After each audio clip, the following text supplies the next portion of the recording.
So here's more of a chemical engineering problem, 3-11. If we look at it, so we got a storage tank. Here's our tank. It's round or cylindrical. It's got an 80-foot diameter. Overall height is 25 feet. We'll call that H. And then there's a certain liquid level in it. We'll call that L. It's 15 feet. And then you got a pump coming off of it that can pump fluids out. And this is a closed tank, so there's nowhere for air to get in. We would call that a vacuum breaker. So this top lid has a pressure rating of 1.0 ounces per square inch before it fails. And P outside is 30 inches of mercury. So there's our starting conditions. So what we want to know is time to collapse. That's the first thing we're chasing here in our problem. So to start off, we'll make the assumption that P in here is equal to P out here is equal to 30.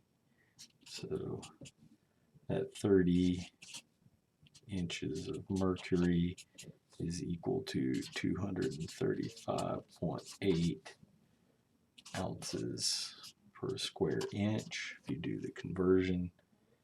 And then for this to fail, we need to lower that inside pressure to where the difference would be this 1 ounce. So our P needs to be 235.8 minus 1. That's going to be 234.8 ounce per inch square. So this would be our failure pressure inside. So now we got to make a calculation of how much oil we'd have to pump out before we create that failure. So step one, let's calculate those volumes of what we got. So V1 is equal to, this is the volume of gas that we're looking for here. It's equal to pi d squared over 4 times the height minus the level, right? Because the liquid, we're only worried about the gas side here for right now. So that would be pi 80 over 80 squared over 4 times 25 minus 15. So volume 1 is 50,265.44 cubic feet. So now we've got to make the assumption with the ideal gas law. So assume ideal, otherwise we can't solve this problem. So we know the initial pressure differential in ounces. So P1 V1 equals to P2 V2. And that's going to give us 235.8 times V1, which is this 50,265.44, should equal to that 1 ounce difference, 234.8 times our volume 2. Now we need to solve for volume 2. V2 is going to be equal to 50,479.5 cubic feet. So the difference between V2 and V1 would be how much the liquid level would need to go down. It's this volume. And that is subtracting 5479 minus this. That will give you 214 cubic feet, more or less, of difference. That's our volume change. Now let's look at that in barrels. If you convert that, it's 5.615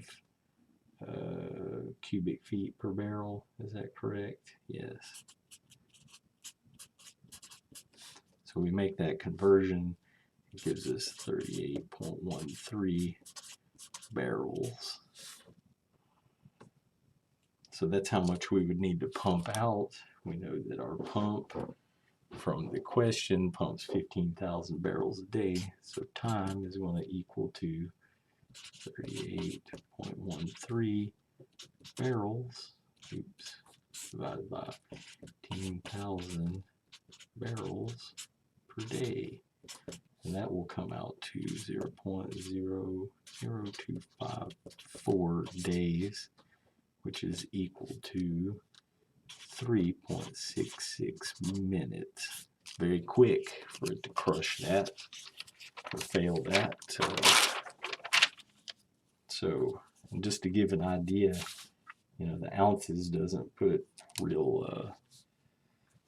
really show us what that is. So if we think about it, force is equal to pressure times the area, correct? Let me get this here where you can see it. So what does that mean? So we had 1 ounce per inch square. So if we multiply that times 0.0625 pounds per ounce, and then we multiply times 144 inches square per cubic or square feet, and then we multiply times the area. The area of that is power squared, right? So pi times 80 over 2 squared. So that's going to give us a force. Force equals 45,200 pounds. Now you can understand why that lid will not survive under 45,000 pounds worth of force, even though it is spread out. That's a lot of weight. So what would happen, that's the last piece of this question. So there's your force. Here's how long it takes. The last piece of the question is, what if you had more liquid? So what if rather than having 15 feet initially, what if, say, we had more? What if it was like 20 feet? How's that? Because it's a 25-foot tank. If you come back to this equation, you'll see this L ends up being bigger, so this V1 ends up being a smaller number. So, the L ends up being bigger, right? V1 ends up being a smaller number because the L is it's bigger. And so then you would come here and do your calculation. V2 would be much smaller because it's directly proportional. Smaller V1, smaller V2. So you end up getting a smaller difference, and that would make it take less time. We can show that if you want by going back through and calculating this with a smaller value.